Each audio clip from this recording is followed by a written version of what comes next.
Your Excellency, sir, the Executive Governor of Kogi State,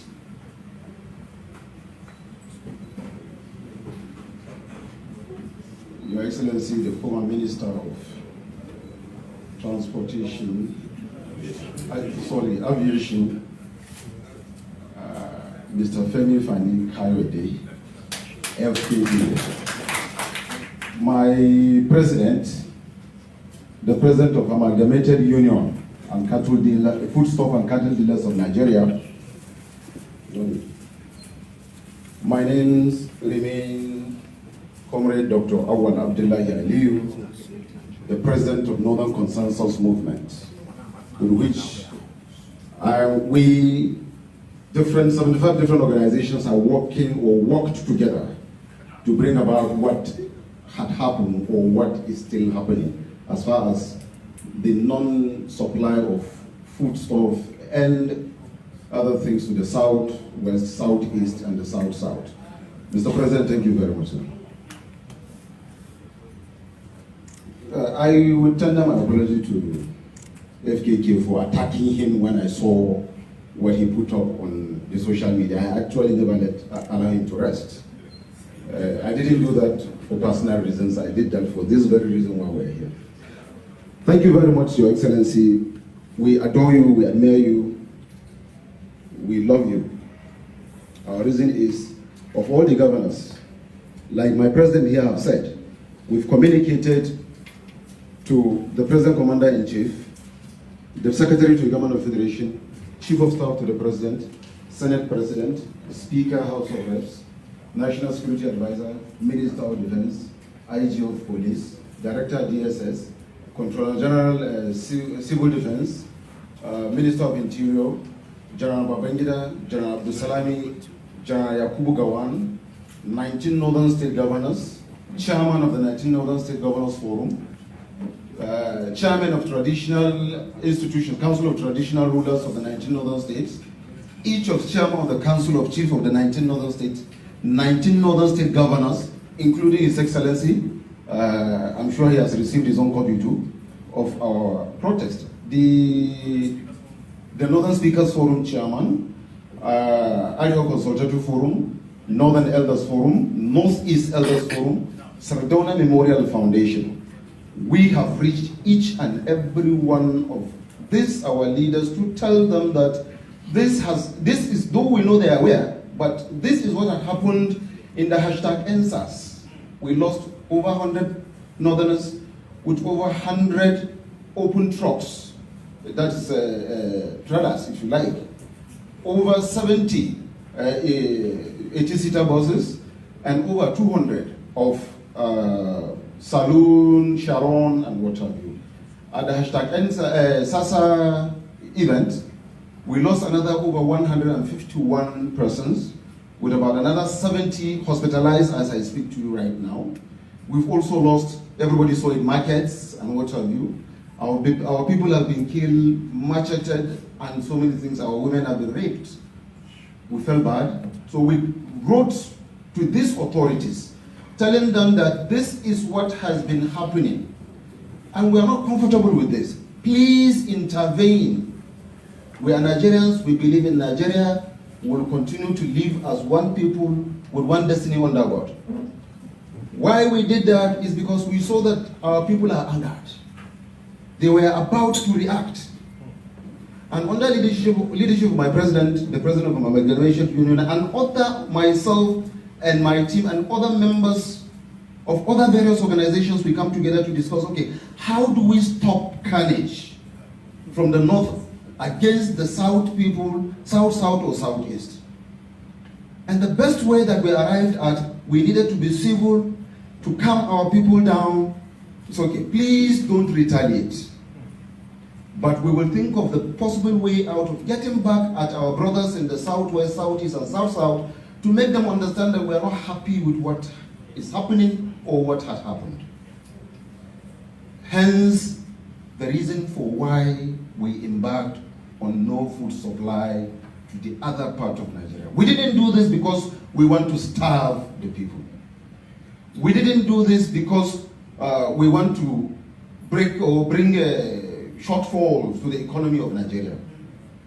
We also knew very well that our people will also feel it, the marketers, because it is a farm produce, it had time within which they are perishables. So we earmarked this and went out. And this has succeeded in a way because not a single Igbo or Yoruba man has been touched in the entire 19 northern states. And so this happened because of this simple thinking and initiative. That what we need to do is to ensure that, like I said, I repeat, to bring up a technique or a strategy that will make our people feel comfortable that something is being done over what is happening in the other part of Nigeria.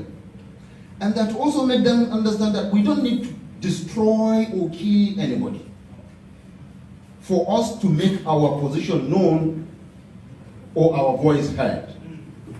I wish to state, Your Excellency, sir, that the number of Yoruba men and Igbo men residing in Kaduna and Kano alone outnumber the total people from the entire 19 northern states that are residing in southwest, south, and southeast. I also, for the purpose of this gathering, Your Excellency, wish to also make it known that the investments of a Yoruba man and an Igbo man in Kaduna and Kano alone is running into billions of naira. A Yoruba man and an Igbo man has a farmland in the remotest village. I come from Kanya Baba in Jigawa State, is one of the remotest, the same local government with former governor, the present governor of Jigawa State, Badaru. But it will interest His Excellency to know that Igbo men and Yoruba men have farmland in my village. And those farms, they employ my people to farm for them, and when they finish, they import these goods back to either to Yoruba land or Igbo land. But we never complain, and we are happy about it. So if a Yoruba man and Igbo man has such investment running into billions, own farmlands, own private houses, own personal shops, own a lot of properties, and then my people in the north, from the north that are in southwest, southeast, and south are petty traders, fingernail cutters, shoe shiners, wheelbarrow pushers, Okada riders. For God's sake, if we had retaliated, who would have lost more under these circumstances? So, this is why we took the most civil way of disagreeing with what is happening in the south, west, and southeast. That was the reason for doing what we did, not because we want to get back at them or make, inflict hunger or any sufferings. It's just to express that we are not happy and something needed to be done. And that was why we reached out to all that we reached out, just like my president have said. So, my president have already expressed the demands for the purpose of our brother, who I really understand Hausa. And others, I want to just make a quick recap of that. One, we need a compensation for the loss of lives, properties, and those that are in hospitals. And then second, we needed people that perpetrated those acts of killings to be fished out and let the law take its course on them accordingly. There's a multiple taxation of our people as they move, like the president said, from the north to the side of the east and the south. When you move, there's a tout on the road that receive not less than between 450 and 500,000 from each truck. Also to Calabar. Yola to Calabar. So these are part of our demand, that our people will be assured of their safety as they move along this route to do business with our brothers in the other part of Nigeria. These are the simple demands. And Your Excellency, like my president said, out of respect for you, and in recognition of the role you've been playing in the past and you are still playing, and we hope you continue to play, we are pledging our allegiance to you based on the belief that you will do all it takes to make sure that this our demands get to us. And we're expecting these demands to come through you. All that we have asked for, we want them through you. So let the media take this and let it go out that the executive governor of Kogi State, Yahaya Bello, whom we so appreciate, recognize and respect, have called us for this meeting. We have attended. We are saddling the responsibility of our demands on him. If it fails, we will hold him responsible. But we know he will not fail because he's not a failure. And because we know he's not a failure, that is why we are believing in him and handing this responsibility over to him. We know he's a fighter, a dogged one for that matter. We also know he's a man of his word. There are some references we don't want to give here. When he stood in a position and said something, there's no attack that he has not received within and outside Nigeria. That did not make him to change his position. He stands on what he believes in. That is what is called leadership. That is the person that you can address as a leader. Sir, we recognize and accept you as our leader. And we are handling this responsibility to you. We are looking up to you. God bless you and thank you for it. Your Excellency, ladies and gentlemen of the press, members of the high table here, my name is Fani Kayode, former Minister of Aviation and former Minister of Culture and Tourism. I have to start by expressing my profound thanks to Governor Yahaya Bello, the Governor of Kogi State, to every single person that is seated here, Zakin Yaki, the President of the Union, the Secretary, and all the other people seated here, and their various teams, for deeming it fit to invite me to be part of this very, very crucial task, which was mandated by President Buhari to bring settlement to this very complicated issue, which, in my view, and it's obvious to the view of anybody, would have definitely have snowballed into a major crisis in this country had it not been for this intervention. And I have to commend Governor Yahaya Bello and his team and all those that were involved in this. How they did it, I really don't know up till now. It's more or less like a miracle, because you see, people don't fully appreciate that had it not been for this intervention, things would have got much worse. Already things were getting bad.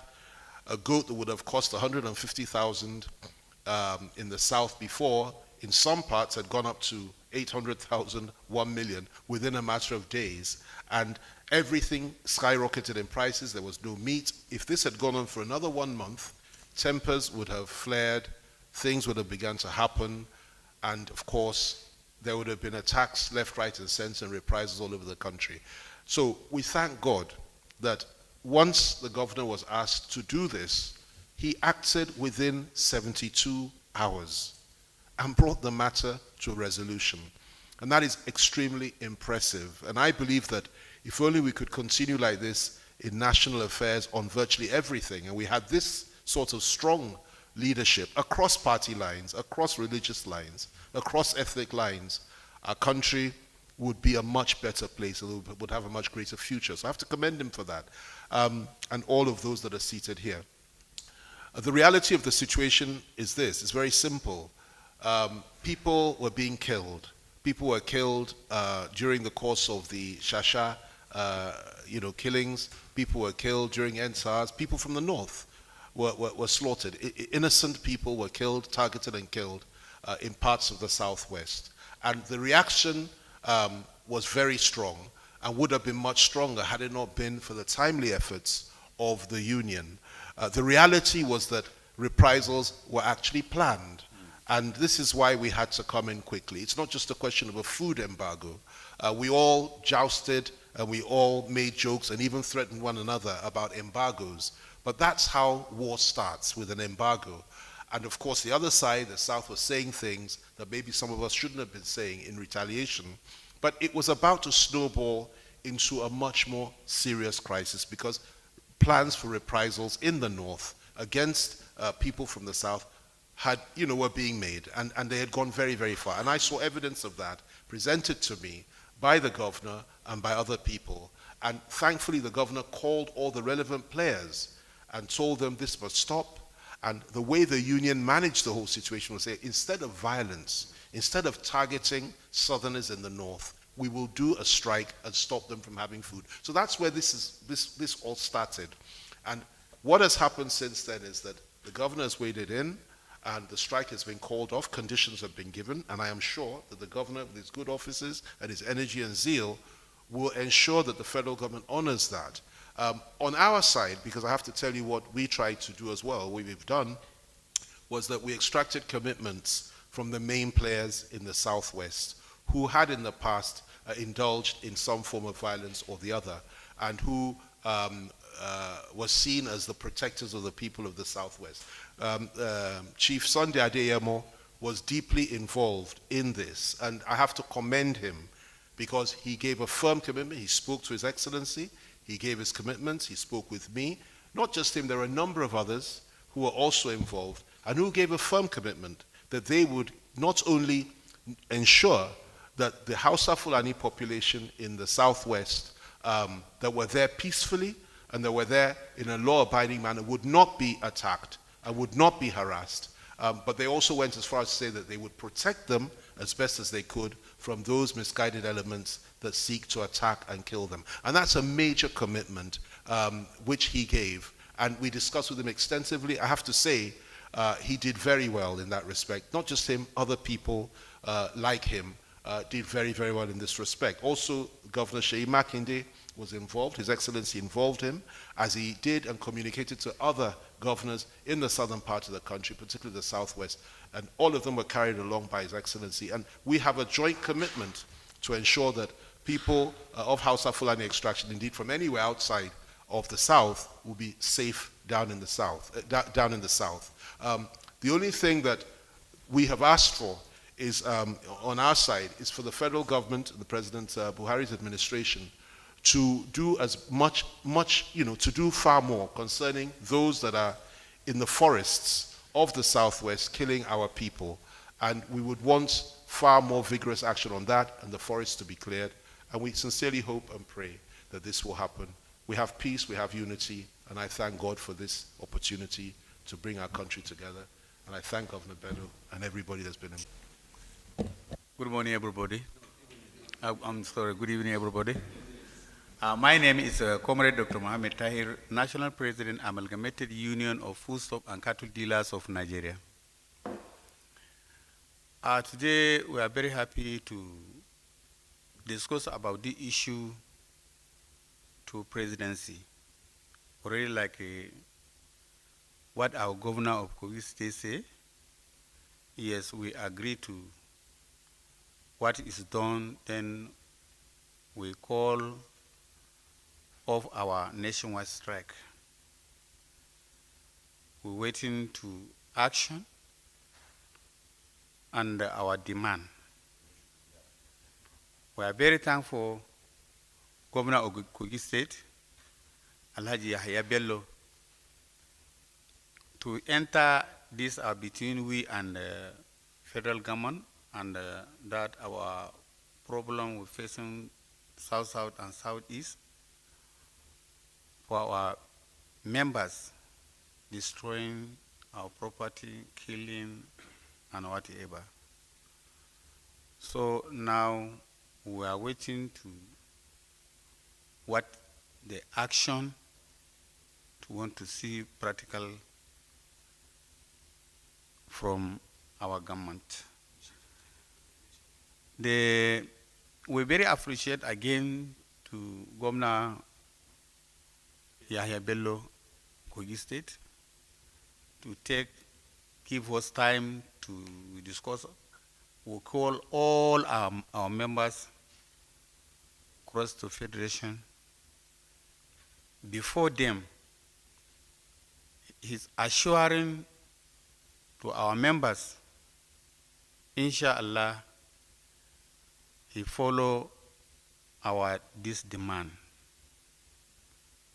Again, we thank for our brother Chief Fani Kayode. He is to this our problem. It cannot happen again. So we're very happy for him. We're very thankful for him, and we want to beg him to address for all governors of South, South, and Southeast.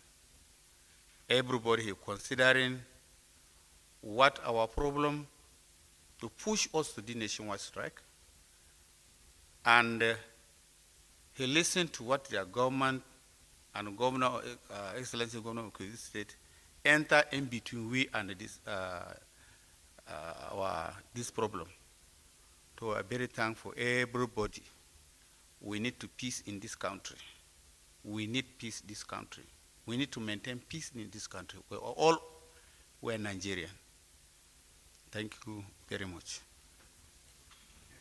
Gentlemen of the press, we're here today to address you on the very notorious issues that has been happening in the country, especially the recent one that has to do with the strike action embarked upon by the Amalgamated Union of Foodstuff and Cattle Dealers Association that has halted the transportation of foods and other items from the north to south and vice versa. I'm sure you are aware that in the last few days, there has not been transportation of food items and livestock from one point to another, which was occasioned by the various attacks and counterattacks on the association members, the traders, especially of a particular ethnic nationalities down in the south, especially in the southwest. This particular incident has led to serious economic paralysis. Food items are getting more costlier in the south. Food items are getting rotten and destroyed in the north on account to the fact that they are not being transported down to the south. The cattle breeders, the association or the union have placed certain demands on the government and the people of Nigeria to ensure that the transportation of their goods and the lives of their members anywhere in the country are safe. On that note, they went on a strike action. I have the mandate to resolve the issue, whereby there will be normalcy across the country. Here is the president of the association, and along with my brother here, Chief Fani Kayode, we have been on this matter for the last 3 to 4 days. And thank God today they have come up with their demands. We've been able to reach out to both parties because both of them are victims. Those that were killed and those that are killing. We've been able to reach out to the major actors from the southwest to desist and to allow peace to reign. We've gotten the commitment of both sides to sheath their sword. On this note, we have brought the demand to Mr. President through the Chief of Staff and how we've been able to resolve the matter. And the Chief of Staff is going to convey the message to Mr. President. The association demanded that there are his members that were killed. They are requiring that compensation be paid for the lives and livelihood that were destroyed in the south. All those who committed those crimes should be brought to justice. The harassment by law enforcement agencies on our federal highways be stopped. The extortion by all touts along the federal highways, especially from northeast or from the north to south, south, and Southeast particularly be stopped. We have presented those demands to the government because before now they have reached out to every authorities on the land and there seems to be no response or positive response to their demand. So it's been submitted once again. I've conveyed the message to the President through the Chief of Staff, and I've gotten the commitment of both sides. In order that we don't continue to have this hardship across the country, I've gotten the commitment of the union to lift their ban on the transportation of food items and livestock to the South. I've equally gotten the commitment of the major actors from the South not to attack lawful Hausa Fulani people or the traders in the South, and that the criminals amongst them, irrespective of your tribe or religion, should be handled effectively by law enforcement agencies. And we've gotten the commitment also that their lives and their livelihoods moving forward will be protected. So these are the messages we brought to the Chief of Staff to be conveyed to Mr. President. And I have to come with my brother here, Chief Fani Kayode, who helped in the mediation, and also here is the President of the Amalgamated Union to give you this short briefing. Thank you very much.